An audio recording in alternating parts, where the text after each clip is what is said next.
And then Monday Night Football, you have the Philadelphia Eagles versus the Tampa Bay Buccaneers. Boy.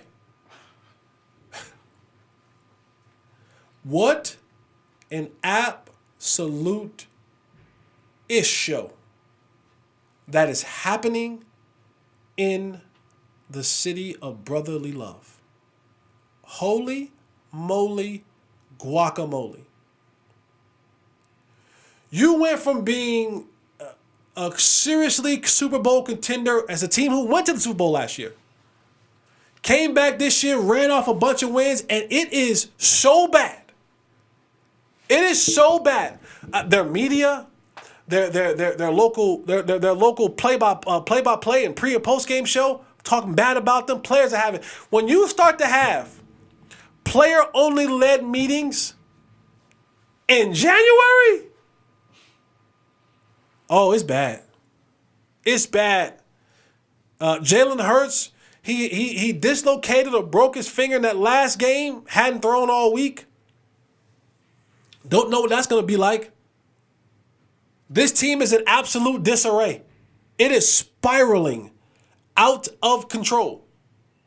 And this is the type of stuff that you can have the player-only meeting and y'all can air stuff out. Y'all can have y'all, come to Jesus moments. But this is the type of stuff right now because it's so fresh and it's so right now that the minute something happens on the field, they'll turn on one another. See, when the losing starts, this is true in any team, in any organization.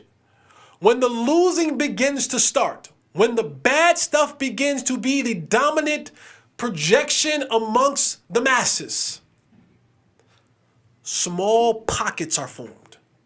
Small pockets of people are formed. And now everybody's picking sides.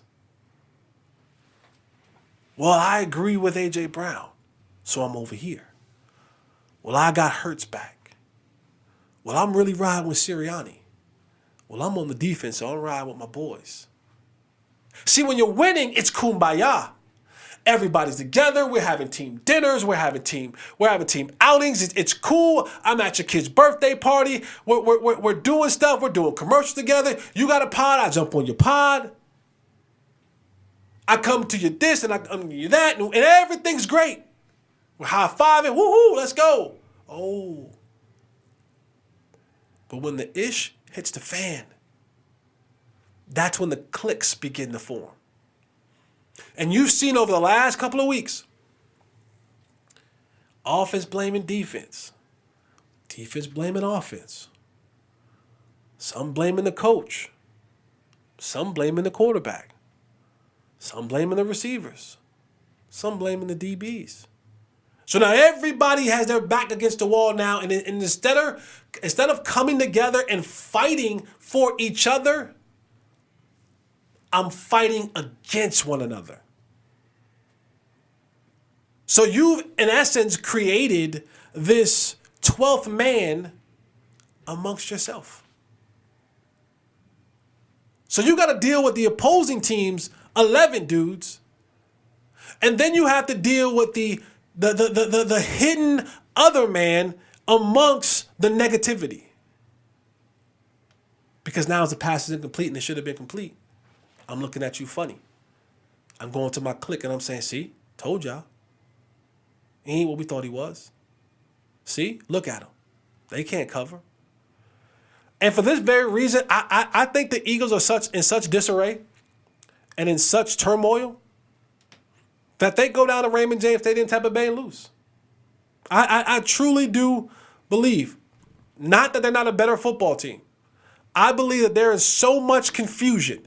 There is so much disarray. There's so much dysfunction that has happened. Fans are booing and even they're saying, it's just bad. It's just bad energy, bad mojo. No one has accountability. No one wants to take blame. Everyone's pointing the finger. I think you go down to Tampa Bay because the moment you have to face adversity as a team, you will spiral out. You will spiral out. And that will end whatever you guys had going. Give me the Buccaneers over the Eagles. I guess it's an upset. I guess. Yes. Of the night. Eagles are 3-point favorites. It's an upset. All right, we'll move.